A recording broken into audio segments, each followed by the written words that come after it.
चलिए अब आते हैं आइडियल सिग्नेचर पे।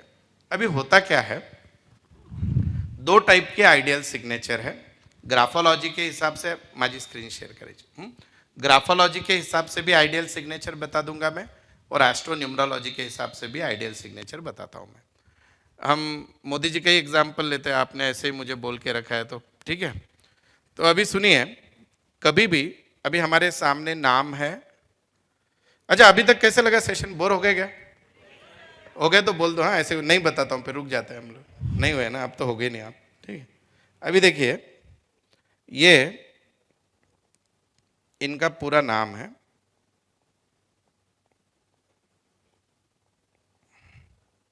ठीक है।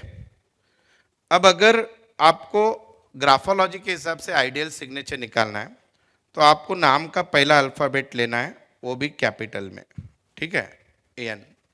आपके पापा सिग्नेचर में आना बहुत जरूरी है। जिनके भी पापा का इनिशियल सिग्नेचर में नहीं आता है, ये लोग प्लानिंग तो बहुत करते हैं, एग्जीक्यूशन कुछ भी नहीं करते। अभी की जो जनरेशन है उनके साइन में पापा गायब ही है। तो planning is more, execution is no, और इसलिए पापा का अल्फाबेट आना चाहिए। आपने आपका सरनेम बहुत अच्छे से लिखना चाहिए। ये मैं जस्ट एग्जाम्पल दे रहा हूं, ठीक है। इसमें कहीं पे भी डॉट नहीं चाहिए, ये तीनों लेटर आपके कैपिटल चाहिए, दैट इज वेरी इंपॉर्टेंट। उसके बाद इंपॉर्टेंट, अच्छा एक चीज तो मैं बताने भूल गया, हमारे जो बहनें यहाँ पे कार्यक्रम को आई है, एक अभी लेडीज में ट्रेंड है। क्या ट्रेंड है? दो दो सरनेम कॅरी करते हैं लग्न झाल्यानंतर। का? फेसबुकवर, इंस्टाग्राम पे करते हो कि नहीं?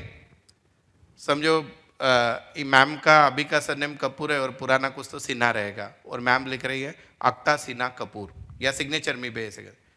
मैं बहुत बार जब डाइवोर्स केसेस वगैरह इनमें गाइड करने जाता हूँ या मेरे लेक्चर्स होते हैं, तो मैं हमेशा बोलता हूँ लेडीज़ ने कभी भी दो सरनेम यूज़ नहीं करने चाहिए।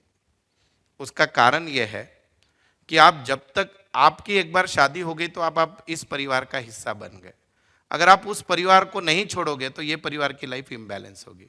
और जो भी लेडीज, अब मुझे बुरा मत मानना, जो भी लेडीज दो सरनेम लिखती है, इनकी माता जो होती है उनकी इन्वॉल्वमेंट इनके ससुराल में बहुत होती है। रोज डिप टू डिप दिन भर क्या हुआ ये लड़की अपने माँ को आधा घंटा बताए बिना सोती नहीं। बोलते जनरली इसके कारण क्या होता है, आपकी मैरिड लाइफ डिस्टर्ब होती है, इधर की सास अलग उधर की सास अलग।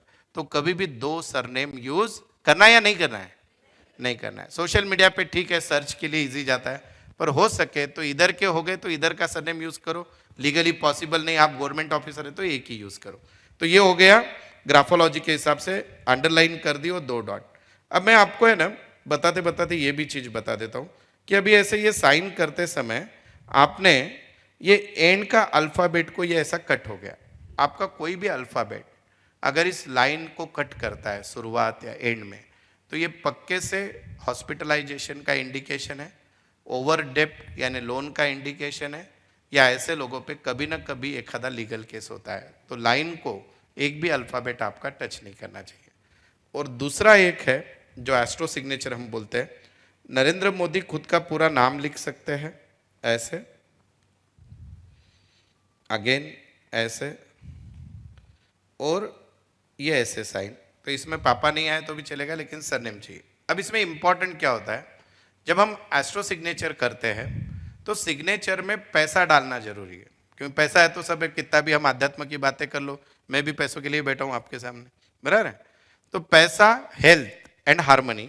तो जैसे मैं यहाँ पे यन निकाला हूं, अब ये यन के मेरे पास 10 टाइप है।